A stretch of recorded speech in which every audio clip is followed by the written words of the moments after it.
stamping friends, it's Sharon Armstrong. We're going to make this fabulous, gorgeous wedding card. I've got 2 daughters getting married, so I need to be ready with all these ideas. There's a few tricks that I wanted to share with you. Basically, you're going to be using both of the framelets, and this is my boo-boo one, so I always like to show you my boo-boos.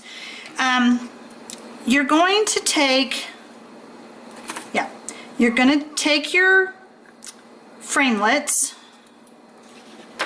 I'm like, why is that not lining up? You'll take your framelets and you will put them, so that's part of my boo-boo. Okay, so what I want you to do is I want you to put the framelets on the same side.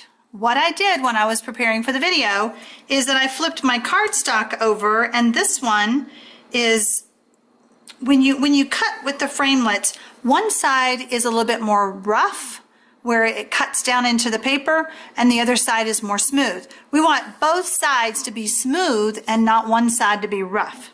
So I wanted to show you on this one that not only did I cut it wrong, like this end is rough, this end is smooth, but I put my framelit up too close to the edge of the paper, and I had too big of a gap here. So when I went to go fold it, it overlapped, which isn't horrible, but if you notice, I have a bigger border on this side than I do this side. So you just want to get them as close as you can to the score lines without going to the score line. You want to get it close so that when you close it, it matches. When you close it, you have a good size border on the same side. So let me show you the right one. This one, both of my inside pieces are rough. And can you see how close I am? I got a little bit too close on this one, but it's still okay. It's a handmade card, so you don't have to be perfect. I don't want to stress you out, but I want them to come close. I don't want them to overlap. All right. So I've already cut this, obviously. By the way, I did use the edge framelit to cut off and give me that pretty border. So let's talk about that a little bit. I was finding, because I'd already scored my paper when I ran it through the Big Shot, I was finding that I was having a hard time. See how my framelet's just a little bit, maybe bent is the word, from overuse, I'm sure. So I want to give you a tip. You could use one of those great old-fashioned sticky notes to hold that in place as you ran it through the Big Shot. Or if that still stresses you out and you don't have any Post-it notes, which I can't imagine in our homes today, you could cut this piece first and then come back and cut off the edge. That just makes you have to do 4 times through, but if you want to line this up, use the Post-it note, it really does work, I promise. All right, so I already have that done. So inside, I have a piece of Whisper White paper, and since this is a wedding card, I am using Daffodil Dijon, and I want to stamp my flowers. I say that flower every time. And then I want to stamp a sentiment.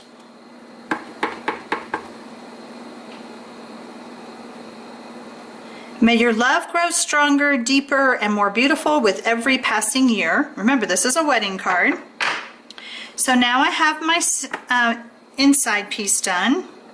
I'm going to make sure that's good and dry before I flip it over. I think I'll just use my paper over here. I love our inks. They are very juicy, but they do take a few seconds to dry. All right. This inside. Then I want to take just a piece of scrap paper, and I want to stamp my wedding wishes.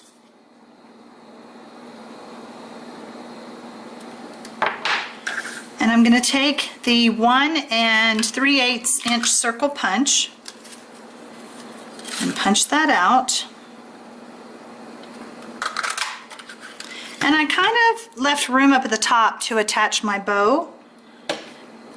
And what I'm going to do is I'm going to take my paper piercing mat and my paper piercer, and I'm going to give myself a big hole because I need to put some baker's twine through there.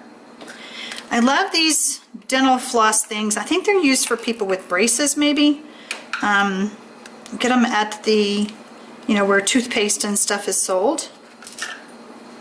And I use it, if you're a sewer, which I am not, you could use your threader, that comes with your sewing stuff. But like I said, I don't do sewing. I know that sounds terrible, but so I'm just going to loop that through and pull it.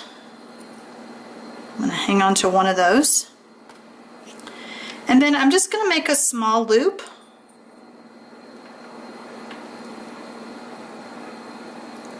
Make a knot.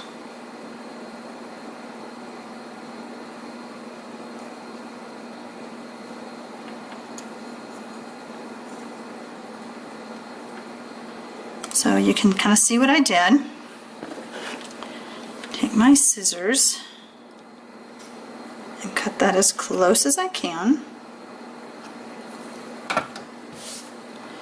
Okay, so now I'm ready to add my ribbon. And I'm going to take the ribbon, put it through one end,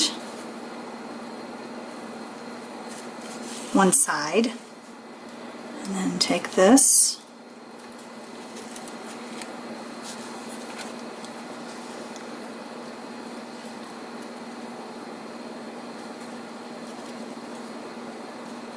across. And be gentle because, like I said, these are delicate.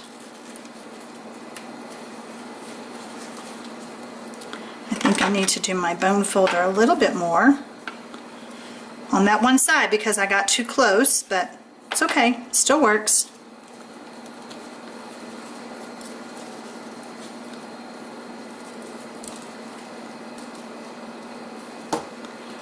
Even that up some. Take my wedding wishes tag,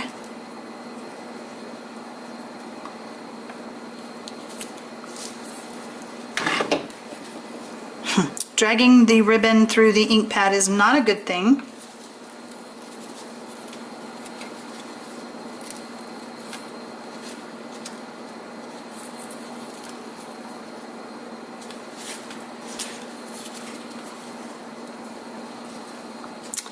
This is what I don't do well on a video, but we'll see how I do. Tying bows. They do make bow makers, so if that stresses you out, look for a bow maker.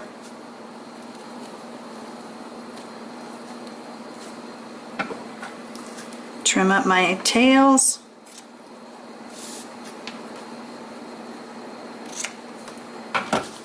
And that beautiful card is done. One down, 50 more to go. Now, I'm not making a whole bunch of wedding things, but like I said, I have 2 daughters getting married in the next couple months. So, all right, guys, we'll see you on the next video.